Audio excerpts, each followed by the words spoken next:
ఇప్పటివరకు నా వీడియో చూస్తూ నన్ను సపోర్ట్ చేస్తూ వచ్చిన మీ అందరికీ నా నమస్కారాలు. హాయ్ ఫ్రెండ్స్, నేను మీ Mahesh and welcome back to my channel SS astrology. మనం ప్రీవియస్ వీడియోలో రాహుగ్రహం దశమ భావంలో ఉంటే ఏ ఫలితాలు ఇస్తాడు అనే విషయాన్ని చూసాము. ఇప్పుడు ఈ గురుగ్రహం సిరీస్లో ఈ గురువు పంచమభావంలో ఉంటే ఏ విధంగా పనిచేస్తాడు అనే విషయాన్ని మనం తెలుసుకునే ప్రయత్నం చేద్దాము. ముందుగా ఈ పంచమభావం అనేది ఒక లక్ష్మీ స్థానం. ఇక ఈ గురుగ్రహం ఒక సహజంగా శుభత్వం పొందిన గ్రహం కాబట్టి అసలు లక్ష్మీ స్థానాల్లో గ్రహాలు ఉండడమే చాలా అదృష్టం. అందులోనూ ఇలా ఈ విధంగా సహజంగా శుభత్వం పొందిన గ్రహం అయిన ఈ గురువు ఉండడం ఒక విశేషంగా ఖచ్చితంగా అయితే చెప్పొచ్చు. గురుపాలిత లగ్నాల వారికి కనుక ఈ కాంబినేషన్ కనుక ఉన్నట్లయితే 90% ఈ కాంబినేషన్ అనేది పాజిటివ్గా పనిచేస్తుంది. దీనివల్ల మనకు వచ్చే పాజిటివ్ ఫలితాలను చెప్పాలంటే ఈ పంచమ భావం అనేది ఒక జ్ఞానస్థానంగా మన సంతానం గురించి, క్రియేటివిటీ గురించి, లవ్ అండ్ రొమాన్స్ గురించి, స్పోర్ట్స్ గురించి, వీటి గురించి ఇండికేట్ చేస్తుంది.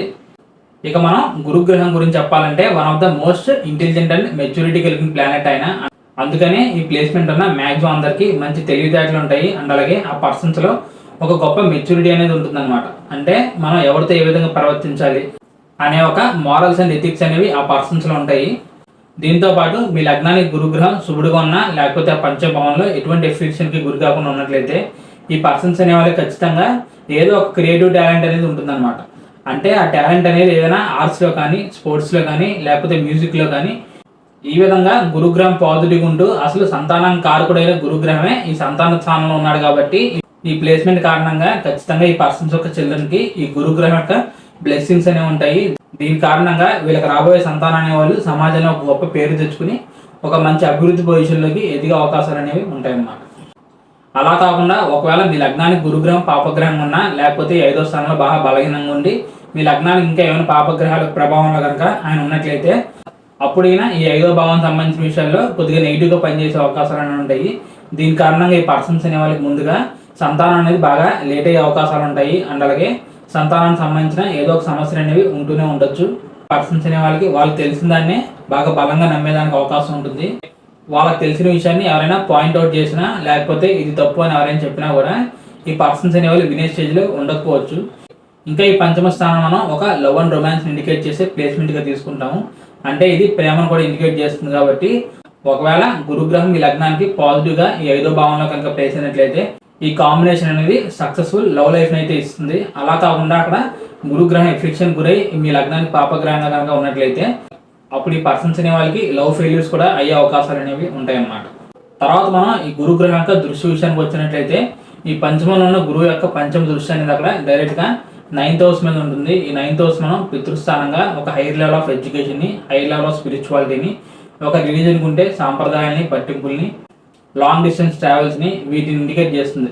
ఒకవేళ గురుగ్రహం మీ లగ్నానికి పాజిటివ్గా ఉండి అప్పుడు ఆయన పంచమ దృష్టి అనేది ఈ భాగ్యస్థానం మీద కనుక ఉన్నట్లయితే ఈ పర్సన్స్ అనే వాళ్ళకి ఎప్పుడు మన నాలెడ్జ్ని గెయిన్ చేయాలి అండ్ అలాగే మనం గెయిన్ చేసిన నాలెడ్జ్ అనేది 10 మందికి ఉపయోగపడాలి అనే ఒక ప్యాషన్ని కలిగి ఉండొచ్చు. ఇంకా ఈ 9వ స్థానం అనేది మన పూర్వీకులను ఇండికేట్ చేస్తుంది.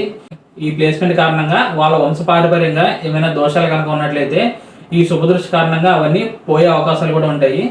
అలాగే ఈ 9వ స్థానాన్ని మనం పితృభావంగా కూడా తీసుకుంటాం కాబట్టి ఇప్పుడు ఈ గురువు యొక్క దృష్టి అనేది ఉండడం వల్ల ఈ పర్సన్స్ యొక్క ఫాదర్కి ఒక మంచి ప్రొటెక్షన్ అనేది వచ్చిందని కూడా మనం చెప్పొచ్చు అన్నమాట. అలా కాకుండా మీ లగ్నానికి గురుగ్రహం నెగిటివ్ ఉండి అప్పుడు ఆయన పంచమ దృష్టి అనేది ఈ 9వ స్థానం మీద కనుక ఉన్నట్లయితే ఒకవేళ మీ జాతక చక్రంలో ఆ 9వ స్థానంలో ఇంకేమైనా పాపగ్రహాలు ఉన్నా లేకపోతే భాగ్యాధిపతి కూడా ఈ విధంగా బలహీనంగా కనుక ఉన్నట్లయితే ఒక రకంగా ఇది గురుదోషంగా మనం చెప్పొచ్చు. దీని కారణంగా ఈ పర్సన్స్ అనేవాళ్ళు వాళ్ళ జీవితంలో పైకి ఎదగాలంటే ఈ ప్లేస్మెంట్ అనేది ఒక్కోసారి నెగిటివ్గా పనిచేసే అవకాశాలు అనేవి ఉంటాయన్నమాట. తర్వాత ఈ గురువు యొక్క 7వ దృష్టి అనేది అక్కడ ఏకాదశ స్థానం మీద ఉంది. ఈ 11th హౌస్ అనేది మనకు వచ్చే ప్రాఫిట్స్ గురించి, గెయిన్స్ గురించి, మన ఎల్డర్ సిబ్లింగ్స్ గురించి, అంటే అన్నయ్య అవ్వచ్చు, అక్క అవ్వచ్చు, వాళ్ళ గురించి ఇండికేట్ చేస్తుంది. ఒకవేళ మీ లగ్నానికి గురువు శుభుడుగా ఉండి అప్పుడు 11వ స్థానాన్ని కనుక చూసినట్టయితే ఖచ్చితంగా మీకు ఈ గురుదశలు అనేవి వచ్చినప్పుడు మీ లైఫ్లో గ్రోత్ అనేది కనిపిస్తుంది. ఆ గ్రోత్ అనేది ఫైనాన్షియల్ కావచ్చు, లేకపోతే మీరు ఏదైనా సక్సెస్ని అచీవ్ చేసి ఒక సమాజంలో మంచి గుర్తింపు అవ్వచ్చు. ఈ విధంగా మీకు పాజిటివ్ విషయాలు అనేవి జరుగుతాయి. అండ్ అలాగే మీ ఎల్డర్ సిబ్లింగ్స్ నుంచి, సొసైటీ నుంచి, మీ స్నేహితుల నుంచి మీకు ఎప్పుడు ఒక మంచి సపోర్ట్ అనేది ఉంటుంది. అలా కాకుండా ఇప్పుడు గురువు మీ లగ్నానికి నెగిటివ్ ఉండి అప్పుడు ఆయన దృష్టి అనేది 11వ స్థానం మీద కనుక ఉన్నట్లయితే దీనివల్ల మీరు ఈ గురుదశల్లో ఏదైనా ఆలోచించుకున్న ఇన్వెస్ట్మెంట్స్ కనుక చేసినట్లయితే అనవసరంగా వచ్చే లాభాలు కూడా దూరం అయ్యే అవకాశాలు అనేవి ఉంటాయి. ఒకవేళ 11వ స్థానాధిపతి కూడా మీ చార్ట్లో నెగిటివ్గా కనుక ఉన్నట్లయితే మీకు స్నేహితుల నుంచి కానీ లేకపోతే మీ ఎల్డర్ సిబ్లింగ్స్ నుంచి అంటే అన్నయ్య నుంచి కానీ అక్కడి నుంచి కానీ ఆ రావాల్సిన సపోర్ట్ అనేది రాకపోవడం కానీ లేకపోతే అనుకోని కారణాల వల్ల వాళ్ళు దూరం అవడం కానీ ఈ విధంగా ఈ గురుగ్రహం నెగిటివ్గా పనిచేస్తాడు. ఇక చివరిగా ఈ గురువు యొక్క 9వ దృష్టి అనేది డైరెక్ట్గా లగ్నస్థానం మీద ఉంది. మీ లగ్నానికి గురుగ్రహం శుభుడిగా ఉంటూ అప్పుడైన 9వ దృష్టి అనేది మీ లగ్నం మీద కనుక ఉన్నట్లయితే ఈ విధంగా ఎవరికైనా గురుగ్రహం లగ్నం ఉన్నా లేకపోతే లగ్నాన్ని చూసినా 1,00,000 పాపాలను హరించి 1,00,000 శుభ ఫలితాలు ఇస్తారు అని చెప్తూ ఉంటారు. కాబట్టి సో ఖచ్చితంగా ఈ ప్లేస్మెంట్ అనేది ఎప్పుడు మనని ప్రొటెక్ట్ చేస్తూ ఈ గురుగ్రహం బ్లెస్సింగ్స్ అనేవి మనకి ఎప్పుడు ఉంటూనే ఉంటాయని మనం చెప్పొచ్చు. దీని కారణంగా ఈ గురుదశలు అనేవి అద్భుతంగా యోగించే అవకాశాలు అనేవి ఉంటాయి. ఒకవేళ అలా కాకుండా మీ లగ్నానికి గురుగ్రహం ఒక పాపగ్రహం ఉన్నా లేకపోతే ఏదైనా ఎఫ్లిక్షన్ గురయ్యి అప్పుడైనా 9వ దృష్టిలో మీ లగ్నాన్ని కనుక చూసినట్లయితే ఆయన 1,00,000 పాపాలు హరించి 1,00,000 శుభ ఫలితాలు ఇస్తాడో లేదో నేనైతే చెప్పలేను, కానీ ఖచ్చితంగా ఆయన పాపగ్రహంగా ఉంటూ మీ లగ్నాన్ని చూస్తున్నట్టు. కాబట్టి ఈ గురుగ్రహం దశలో వచ్చినప్పుడు మిమ్మల్ని శారీరకంగా కానీ లేకపోతే మానసికంగా కానీ ఖచ్చితంగా కష్టానికి అయితే గురి చేస్తాడనమాట. ఇక చివరిగా మనం ఒక ఎగ్జాంపుల్ తీసుకుని ఈ టాపిక్ని అయితే ఎండ్ చేద్దాం. ఇక్కడ నేను తీసుకున్న ఎగ్జాంపుల్లో కనుక మీరు చూసినట్లయితే నేను ధనుసు లగ్నాన్ని తీసుకుని ఈ గురుగ్రహాన్ని పంచమభావంలో తీసుకోవడం అనేది జరిగింది. దీని కారణంగా గురుగ్రహం మీ లగ్నానికి శుభగ్రహం కాకుండా పంచమ స్థానంలో బలంగా ఉండడం అని చెప్పొచ్చు.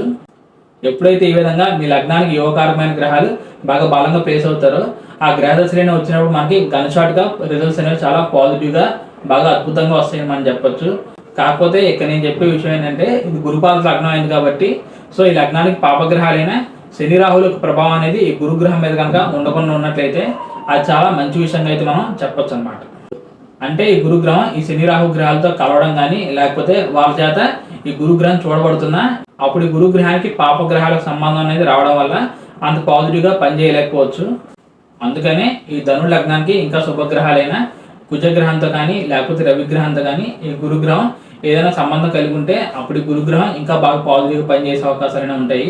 అట్లీస్ట్ శుభగ్రహాలతో సంబంధం లేకపోయినా ఆయన మిత్రక్షేత్రంలో బాగా బలంగానే ఉన్నాడు కాబట్టి ఆయన ఎటువంటి పాపగ్రహాల ప్రభావానికి గురి కాకుండా ఉంటే సరిపోతుంది అనమాట. ఇంకా మీ లగ్నానికి 5వ స్థానంలో గురుగ్రహం ఏ విధంగా పనిచేస్తాడు అనే విషయాన్ని మనం కంప్లీట్గా అనాలిసిస్ అనేది చేయాలంటే అక్కడ పంచమంలో ఉన్న గురుగ్రహం ఎంతవరకు బలంగా ఉన్నాడు అంటే మిత్రక్షేత్రంలో ఉన్నాడా శత్రుభావంలో ఉన్నాడా, ఆయన స్థానబలం అనేది ఎలా ఉంది, ఏ గ్రహాలతో కలిశాడు, ఏ గ్రహాల చేత చూడబడుతున్నాడు, ఈ గురుగ్రహం ఏ గ్రహాలను చూస్తున్నాడు అండ్ అలాగే ఎన్ని డిగ్రీలు ఉన్నాడు, నవాంశలు ఏ విధంగా ఉన్నాడు, అన్నిటికన్నా ముఖ్యంగా మీ లగ్నానికి అసలు గురు శుభగ్రహంగా ఉన్నాడా లేకపోతే పాపగ్రహంగా ఉన్నాడా, ఈ గురు దశలు అనేవి ఎప్పుడు వచ్చాయి అని ఎన్ని విషయాలు మనం ఆధారంగా చేసుకున్న తర్వాత మాత్రమే అక్కడ కంప్లీట్గా ఏ లగ్నం వరకైనా ఈ పంచమ స్థానంలో ఉన్న గురుగ్రహం ఇటు పాజిటివ్గా పనిచేస్తాడా లేకపోతే అటు నెగిటివ్గా పనిచేస్తాడా అనే విషయాన్ని మనం ఫైనలైజ్ అయితే చేయాలి. అంతేకాని గురుపాద లగ్నాల వారికి గురువు శుభుడు కాబట్టి పంచమ స్థానం అంటే ఖచ్చితంగా పాజిటివ్గా పనిచేస్తాడు. శనిపాద లగ్నాల వారికి గురువు ఎప్పుడు పాపగ్రహం అవుతాడు కాబట్టి ఆ ప్లేస్మెంట్ అనేది వారికి అసలు యోగించదు అని అయితే మనం స్ట్రైట్ ఫార్వర్డ్గా అయితే చెప్పలేము. ఫైనల్గా ఇది ఫ్రెండ్స్ నా వీడియో. పంచమ స్థానంలో గురువు ఉంటే ఏ విధంగా పనిచేస్తాడు అనే విషయం గురించి నేనైతే ఈ కాన్సెప్ట్ గురించి మీతో అన్ని విషయాలు డిస్కస్ చేశాను అనుకుంటున్నాను.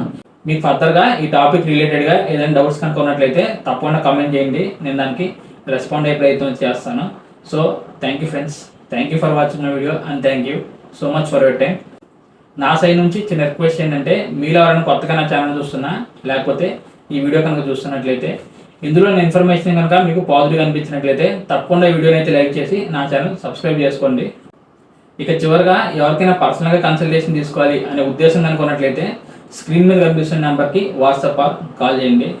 నేను వచ్చే అప్కమింగ్ వీడియోస్లో మరిన్ని ఇంట్రెస్టింగ్ వీడియోస్తో మీ ముందుకు వచ్చే ప్రయత్నం అయితే ఎప్పటిలాగా ఖచ్చితంగా చేస్తాను. అప్పటి వరకు bye friends, see you very soon and Jai Hind.